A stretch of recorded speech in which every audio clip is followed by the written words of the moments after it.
उत्तराखंड मेरी थाथी और माटी में आप सभी का स्वागत है। कृपया वीडियो देखने से पहले चैनल को सब्सक्राइब करें और बेल आइकन दबाना ना भूलें। आदरणीय साथियों, मैं कुछ कहूं उससे पहले ये हमारे आदरणीय मुख्यमंत्री धामी जी का ये बयान आप कृपया सुन लीजिए। और दिल्ली में जिस ट्रस्ट द्वारा मंदिर बनाया जा रहा था उसे सख्त आदेश जारी कर दिए गए हैं। मुख्यमंत्री पुष्कर सिंह धामी आज रुद्रप्रयाग में लोगों को वर्चुअली संबोधित करते हुए ये बात उनकी तरफ से कही गई है।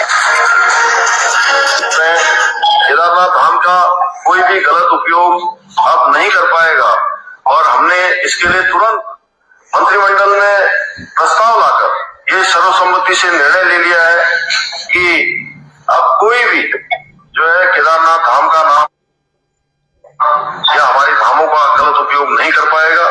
और अभी जो पिछले दिनों जो वहाँ जो मंदिर बन रहा था उनको मंदिर बनाने वालों को भी स्पष्ट तरीके से कह दिया गया है कि वहाँ पर इस प्रकार के नाम का बिल्कुल भी उल्लेख न करें, किसी अन्य नाम से वो मंदिर का निर्माण करें।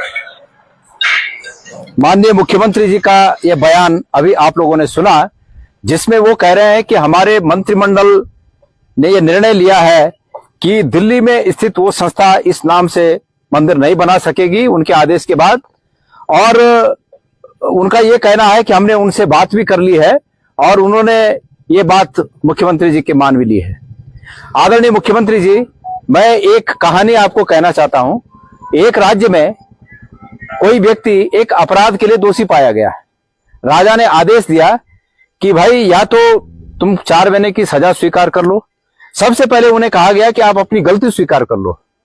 दूसरी बार तब कहा गया कि यदि आप अपनी गलती स्वीकार नहीं करते हो तो आपको 50 तीखी मिर्च खाने का दंड दिया जाता है कि आपको 50 तीखी मिर्च खानी होगी।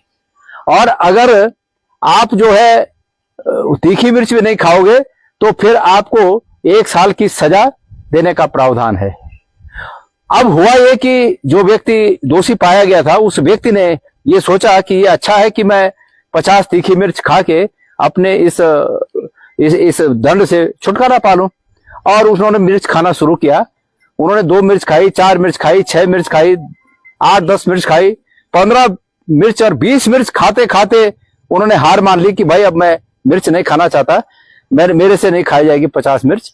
और अब जो है मैं दूसरी जो सजा है वो दूसरी सजा मैं दंड की भोगूंगा कि मुझे 1 साल जेल में रख दो। 1 महीने जेल में रहे, 2 महीने जेल में रहे। उसके बाद सश्रम कारावास शुरू हुआ कि भाई मेहनत करनी पड़ेगी। जब 4-6 महीने भरपूर मेहनत के निकले और मेहनत का दायरा बढ़ता गया तो उससे भी हार मान ली कि भाई अब मैं सश्रम कारावास नहीं झेल सकता और अब मैं अपनी गलती स्वीकार करता हूं कि ये गलती मैंने की थी, मुझे माफी दे दी जाए। तो वही हाल माननीय मुख्यमंत्री जी आपका प्रतीत होता है। हम पहले दिन से कह रहे हैं कि ये मंदिर बनाने में जिस प्रकार से केदारनाथ से शिला ले जाकर आप वहां उस प्रोग्राम में शामिल हुए, आपने अपने मुखारबिंद से ये बातें कही कि केदारनाथ में जो लोग दर्शन नहीं कर पाएंगे वो अब केदारनाथ धाम दिल्ली में आकर दर्शन कर सकते हैं।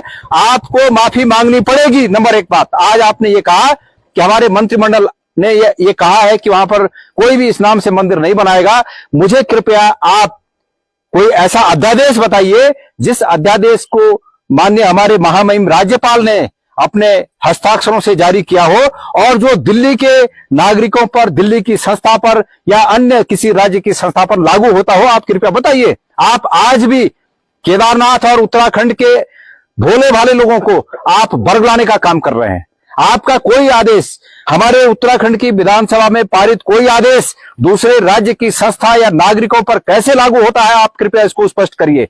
आप ये स्पष्ट करिए कि आप क्या आधार है आपका। आपके मुंह से बोलने से ठीक हो जाता है, ये तो आपने 2 महीने पहले भी कह दिया था। आज आपको केदारनाथ जाना था, आपको केदारनाथ जाकर ये बात कहनी थी। ठीक है, आप अलग बात है कि मौसम के दिक्कत के कारण आप वहां नहीं पहुंच पाए और आपने उसको वर्चुअल उस मीटिंग को संबोधित किया और आपने टेलीफोन से बात कही, लेकिन आज भी आप जनता को गुमराह करने की बात कर रहे हैं। इसमें सच्चाई कुछ नहीं है। सच्चाई यह है कि आपसे भूल हुई है। आप आज भी उस केदार शिला को वापस लाइए, केदारनाथ के लोगों से माफी मांगिए, उसके बाद ही आप इस पाप से मुक्त हो सकते हैं।